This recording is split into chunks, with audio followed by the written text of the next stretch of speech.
on player availability, injuries, anything else to share in the build-up to this match?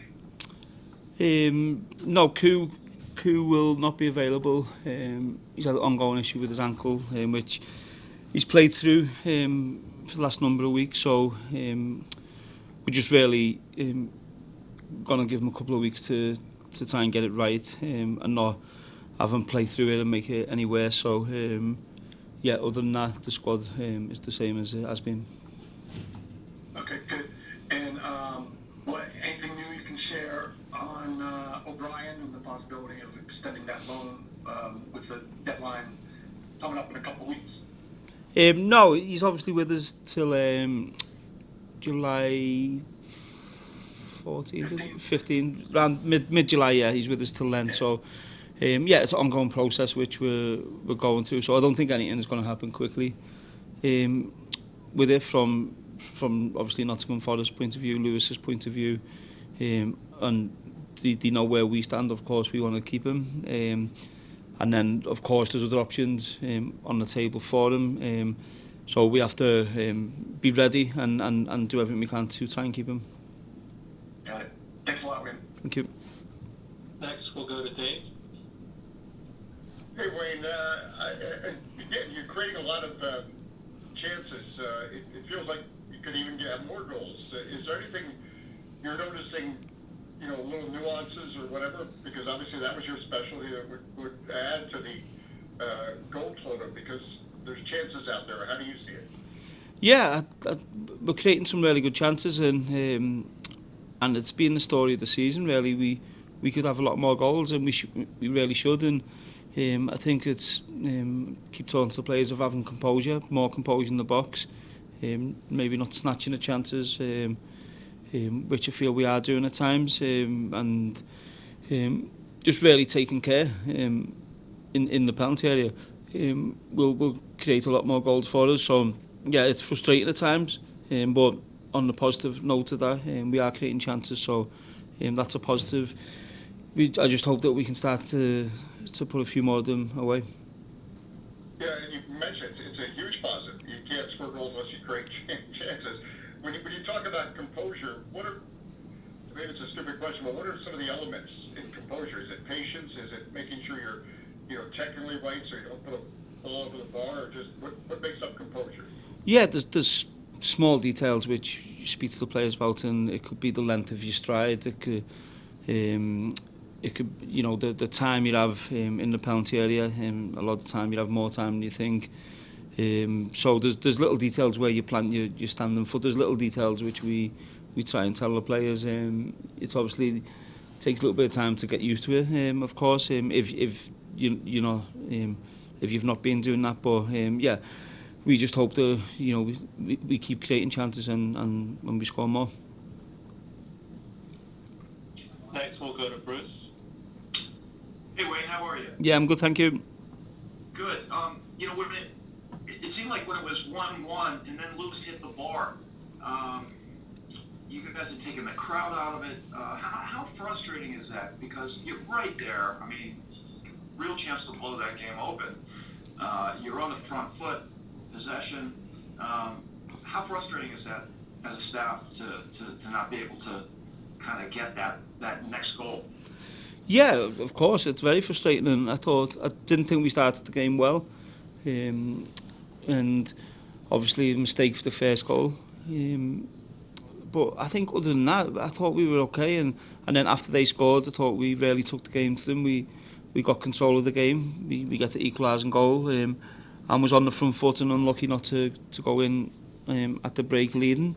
I thought we started the second half really well on the front foot, and then again a lack of, and obviously it's a mistake by Tyler for the second goal, but there's a few details between 4 or 5 players before that happened which contributes to the goal as well. So and from there we tried to get back in the game. I said to Steve after the game, I didn't really feel like we were going to get the third goal in a lot of games this season when we've been behind. I felt that we can always get back in it, but against Atlanta I didn't feel we could. We were getting in good areas but weren't really creating dangerous opportunities. So that was frustrating. So it's a game gone for us. We have to move on. We've got a tough game Saturday, and we'll be ready for that one. I literally said the same thing that you said in the post-match was, 18 games in and your goalkeeper makes one error. I can live with that. I'm pretty sure you're going to say the same thing again. But, he's been so great all year and the way that he plays. So can you just talk to that a little bit as well? Yeah, the first goal, and it's how I've been asking him to play. He's done it fantastic for us. And I think I've said to you guys, he's going to make a mistake. It's going to happen.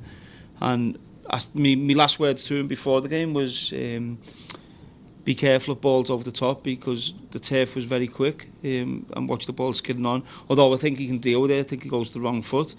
But that was always going to happen at some point this season. It's more the second goal really where he gambled a little bit, which as a keeper you should never gamble. So it's more that one which myself and him is more frustrated with. So, but yeah, he's been great and he has to move on because and perform how he's been performing all season in the remaining games we've got. Thanks, Wayne. Thank you. Next, we'll go to Ryan Kiefer.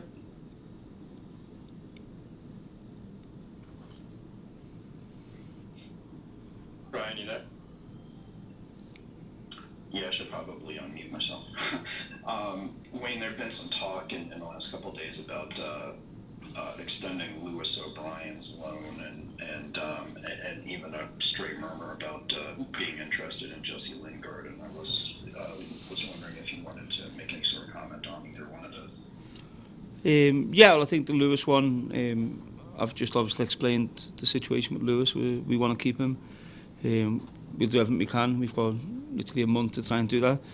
And the Jesse Lingard, I don't know where that's come from my point of view. We've no interest in signing him. Next, we'll go to Dave. And Wayne, just some thoughts on RSL. They're obviously a hungry team. They've been creating a lot of chances, not finishing. But what's your take? What's the scouting report from your viewpoint we should know about RSL? Yeah, I think obviously they're missing some key players as well as us. We're missing Paulson and Taxi Fontes, and they're missing a few of their key players in the organised team 4-4-2. Press really high at times, but also sit in a compact shape at times as well. So we have to figure out when we're going to be a bit more direct or when we're going to play out from the back. And we're expecting them to play a bit, but especially with the players they're missing, we feel like they might go a bit more direct in the game on Saturday. So that's what we think. We've obviously got our plans and how we want to break them down, hurt them. So, we know they're a good team. We're expecting a difficult game. Real quick, you talked about missing players. Can you just talk about how you feel about your side with depth? Because it seems like everybody's just getting on with it. You had Durkin playing several roles. Everybody just moves on, and whether you miss a player or not, it doesn't seem to miss a beat. Or your take on that? Yeah, we've had some injuries in particular. Our full-backs or wing-backs, whichever way we play them. I think between the four of them have missed 188 days of practice this season, which between four full-backs is incredible.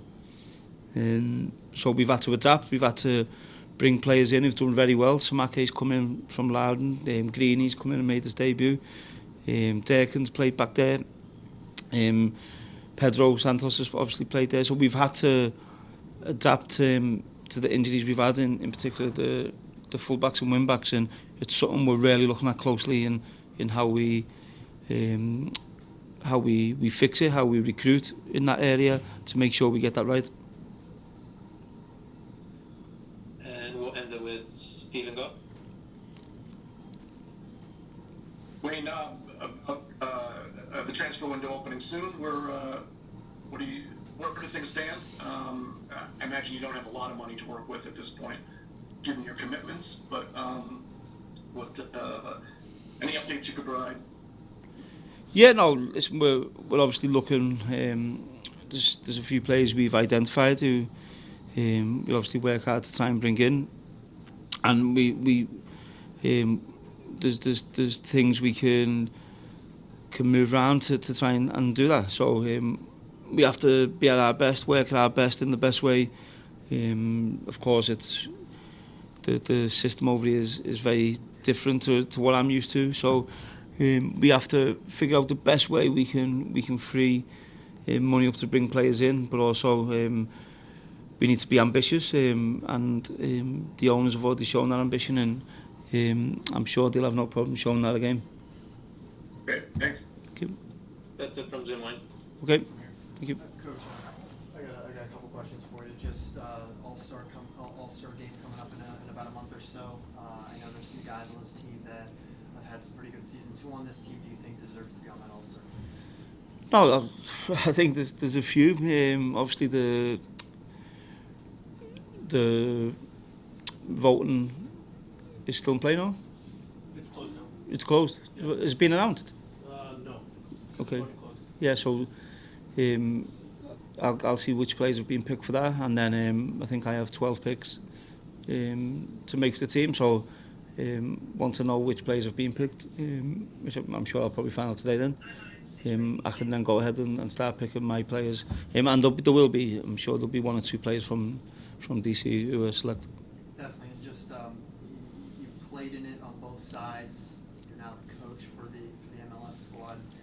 But is there a preference? Did you like being a part of the All-Star game? What do you remember about those times when you played for Man United as well as the MLS All-Star game?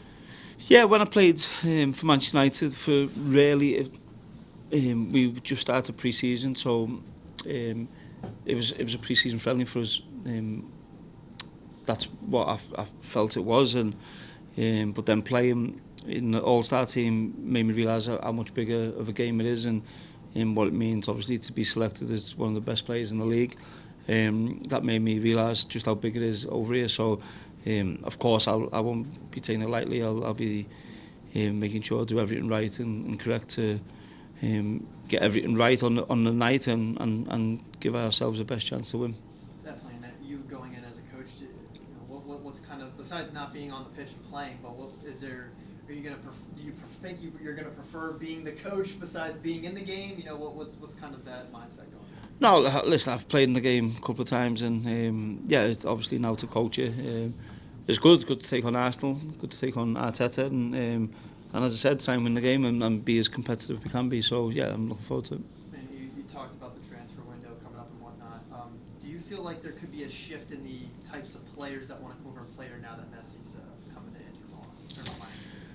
You never know. I think the league has been growing, and obviously Messi coming over is huge news, and I'm sure commercially it'll make a lot of sense as well. And in terms of players coming over, you don't know. I think that's on the player, on the club who's going after the player, and yeah, I'm sure we'll see a lot of different players, different nationalities coming over to play.